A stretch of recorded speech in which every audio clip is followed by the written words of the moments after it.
Today is December 29th, 2024. This is a compound where I work with foxes and lynx. This is where the lynx go. So they have many places for enrichment and training. So up here for enrichment, we work with the animals that was built just for animal enrichment to take them out of wherever they're holding. We're holding them at any given time.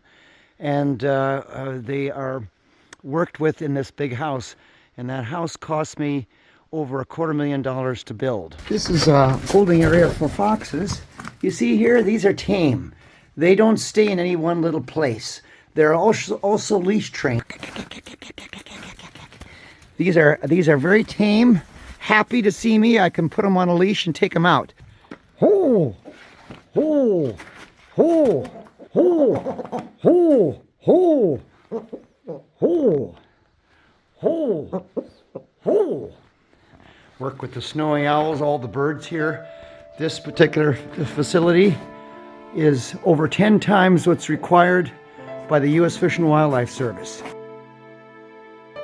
This is two Arctic foxes are in here, and when the public is here, there's a thing here that says government warnings. Okay, there is a door behind that that's locked. That's unlocked now. Why? Because there's nothing in here. I asked your permit officer about this area here, which was in question when she was here in September 25th, and she didn't give me a clear answer. So I moved the animals out of there. In the summertime, here we got another spot.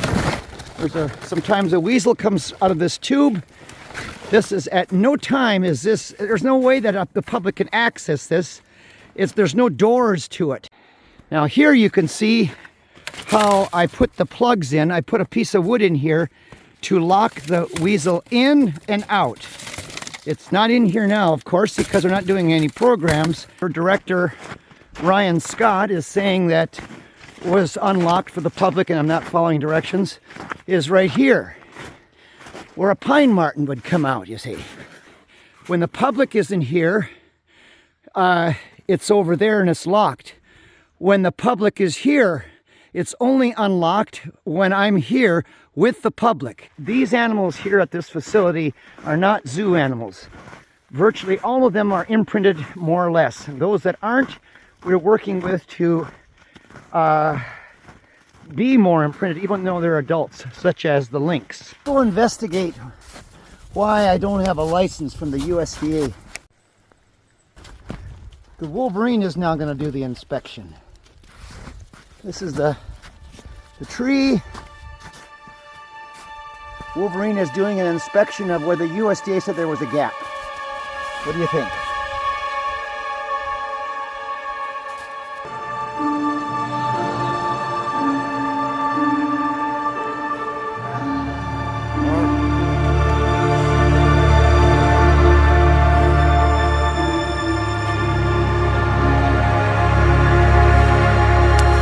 But here's the other thing. See those electric wires there? You see how close to the ground that electric wire is? According to the USDA, you can have other ways. This is even if you don't even have a variance on perimeter fences. That would keep out the animal by itself. They use electric wires for even a 6-foot fence to put electric wire above that to make it 8 feet. An electric wire. So there's 3 of them over there. This is the reindeer fence. It's not the true perimeter fence, and I said that to them when they were here. The true perimeter fence is over that hill on the other side. Look at the diagram and I'll show it to you. And I asked the lady, I said, would you like to go see the true perimeter fence? And she said, no, I don't want to. She walked back down to her car with the other inspector and the trooper and your area biologist for Fish and Game. And they didn't say anything. But this, Commissioner Lang, is all that is this here. Because they didn't look at the true perimeter fence over there, that is all that this is the reason I don't have a USDA license right now. And this is the whole reason why all of a sudden the Alaska Department of Fish and Game on December 27th has decided to revoke my license and take my animals now. All because of a lie, because that is not true. I just showed you the electric wire over there, which counts as another form of a barrier, which is in the USDA rules, and it complies with what you wanted to start with, what your department wanted to start with. A fence here, okay, and this weed whacking thing, I don't understand that, why you're talking about, because this is a road here, everything 30 feet, it's more than 30 feet. I'm walking now down here to an area where the moose is right now. I told Roy Churchwell on September 25th, Roy, and I said it about that loud, Roy, I don't need a hormone shot for the moose. It's okay. And he nodded and waved. I said it like 3 times. He was right down there staring at the moose. So in the revocation letter, when your director said that I didn't contact this, I said it to his face. He knows that. That's why you didn't hear anything on an email, because I trusted that he would have told you. I'm just going to show you how he looks. I can show you from a different angle. Commissioner, I just want to show you how big this area is for the moose. It's huge, massive, acres. It goes all the way over there. I cannot go down in here with a skidder even now, December 29th, because it's not frozen enough. He doesn't have to walk down where there's logs. He could choose his way around. That's like, I mean, in the wild, in a swamp, I'm just trying to say I'm doing everything I can, sincerely, Commissioner. Look, I've spent 24 years here. I've invested millions of dollars my whole life. I was born and raised on a mink farm in Minnesota. I know what I'm doing, and I've done it my whole life. This is not a zoo. It's a place where I follow the people around and discard it. And you know who was my helper? It's a state wildlife trooper, 25 years on the force in the state of Alaska. He helps me here. And you can't get any better than that. That moose has got lots of choices where to go.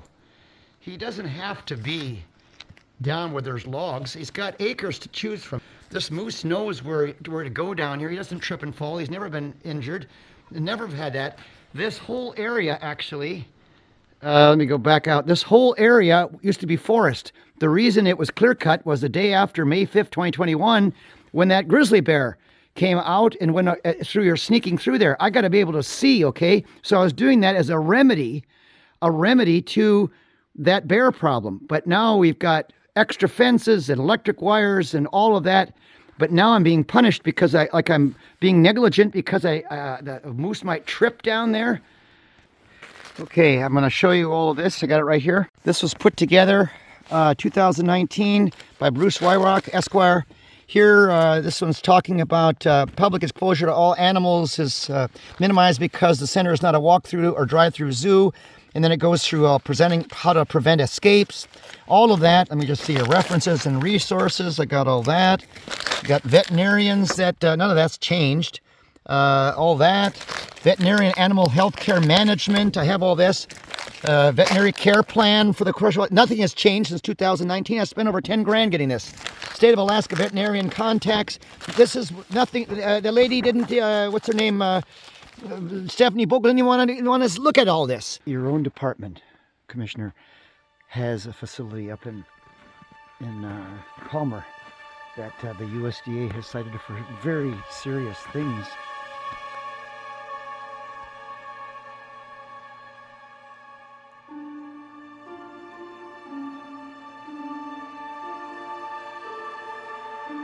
This is my inspection by Dr. Ann Goplin on October 4th, 2022.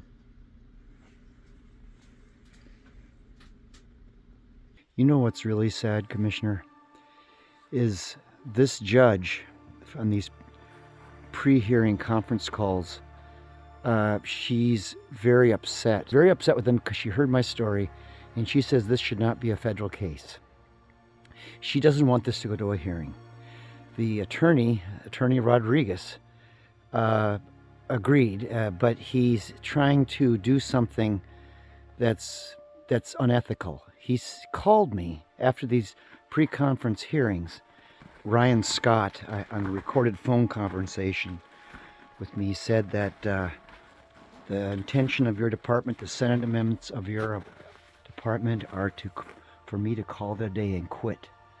That's August 9th. That's before even the first inspection by the USDA. So how do you deal with it? That means you have a predetermined plan with me. That's not fair. That's not right.